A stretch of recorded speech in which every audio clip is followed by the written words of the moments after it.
वक्फ संशोधन बिल लोकसभा में पास हो गया और इसी के साथ ही वक्फ की मनमानी पर रोक की दिशा में एक बड़ा कदम आगे बढ़ गई सरकार। क्या क्या हुआ संसद के अंदर आपको बताते हैं सिलसिलेवार तरीके से। तो लोकसभा के अंदर ये बिल पास हो चुका है। 12 घंटे से ज्यादा वक्त तक बहस चली। देखिए, बात हुई थी 8 घंटे की, लेकिन बहस में लग गया 12 घंटे का वक्त। 12 घंटे तक पक्ष और विपक्ष दोनों तरफ के सांसदों ने अपनी अपनी बात रखी है। 60 सांसदों ने हिस्सा लिया और उसके बाद शुरू हुई वोटिंग, जो प्रक्रिया 2 घंटे तक चली। यानी कि कुल मिलाकर 12 + 2 कर देते हैं तो 14 घंटे की कार्यवाही कल लोकसभा के अंदर हुई और उसके बाद वक्फ संशोधन बिल 2025 पास हो गया। स्पीकर ओम बिरला ने चर्चा पूरी होने के बाद वोटिंग करवाई। विधेयक के पक्ष में 288 और विपक्ष में 232 वोट पड़े।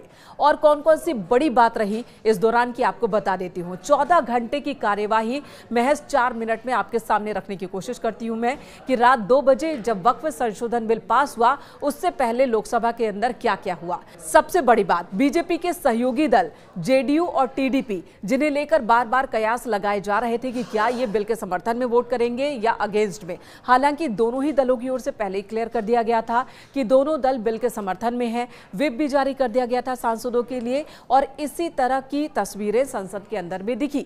इन दोनों ही दलों ने पक्ष में वोट किया है। चर्चा के दौरान 60 सांसदों ने अपनी बात रखी। पक्ष विपक्ष, आरोप प्रत्यारोप सब कुछ देखने को मिला। गर्माहट देखने को मिली सदन के अंदर।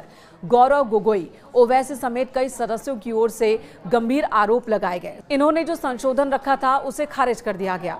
बिल पर चर्चा के दौरान जहां सत्ता पक्ष के सांसदों ने बिल का समर्थन किया, विपक्षी सांसदों ने इसका कड़ा विरोध किया और इस दौरान कई मौकों पर हंगामा देखने को मिला।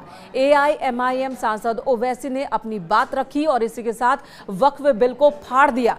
उन्होंने कहा कि गांधी जी ने भी एक बार बिल को फाड़ा था और वही रास्ता मैं अख्तियार कर रहा हूं। मुझे यह बिल बिल्कुल पसंद नहीं है, मंजूर नहीं है। उन्होंने बिल को फाड़ दिया।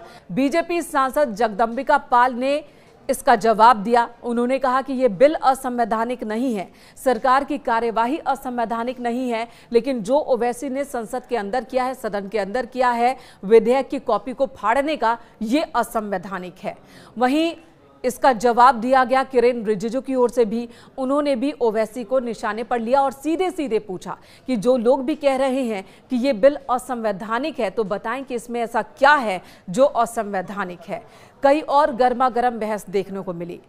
कल दोपहर 12 बजे शुरुआत हुई थी बहस की। रात के 12 बजे तक डिबेट चली, फिर 2 घंटे तक ऐतिहासिक वोटिंग का दौर चला और फिर ये बिल पास हो गया। इसी बीच एक और गर्मा गर्म बहस देखने को मिली केंद्रीय गृह मंत्री अमित शाह और समाजवादी पार्टी के सांसद अखिलेश यादव के बीच। अखिलेश यादव ने इसी बिल के बहाने उत्तर प्रदेश की सरकार को भी निशाने पर लेने की कोशिश की। उन्होंने कहा कि बीजेपी की नजर देश की जमीनों पर है और जमीन कब्जाने के लिए तरह तरह के हथकंडे अपनाए जा रहे हैं।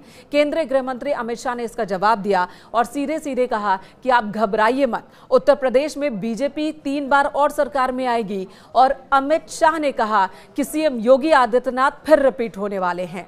वहीं बंगाल के सांसद का जवाब छाती ठोक कर दिया उन्होंने, केंद्रीय गृह मंत्री ने, और तमाम आरोपों को खारिज कर दिया।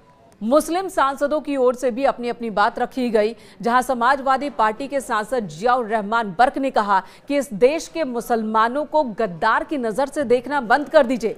इस देश की आजादी में मुसलमानों के भी खून का इस्तेमाल हुआ, मुसलमानों ने भी खून बहाया, तब जाकर देश को आजादी मिली और देश के मुसलमान वफादार है देश के प्रति, उन्हें गद्दार समझना बंद कर दीजिए। वहीं कांग्रेस के सांसद इमरान मसूद ने कहा कि हमें ईद के मौके पर सौगाते मोदी में ईद के लिए कोई किट नहीं चाहिए, बल्कि हमें रोजगार दे दीजिए, हमें मोहब्बत दे दीजिए। तो इस तरह से उन्होंने अपनी बात रखी। वहीं दूसरे दलों के भी मुस्लिम सांसदों ने अपनी बात रखी, पुरजोर तरीके से रखी। तो कल पूरे दिन हंगामा लोकसभा में देखने को मिला और फिर बिल पर वोटिंग हुई। 288 वोट पड़े इसके पक्ष में और लोकसभा में पास हो गया संशोधन विधेयक और अब राज्यसभा में आज पेश किया जाएगा।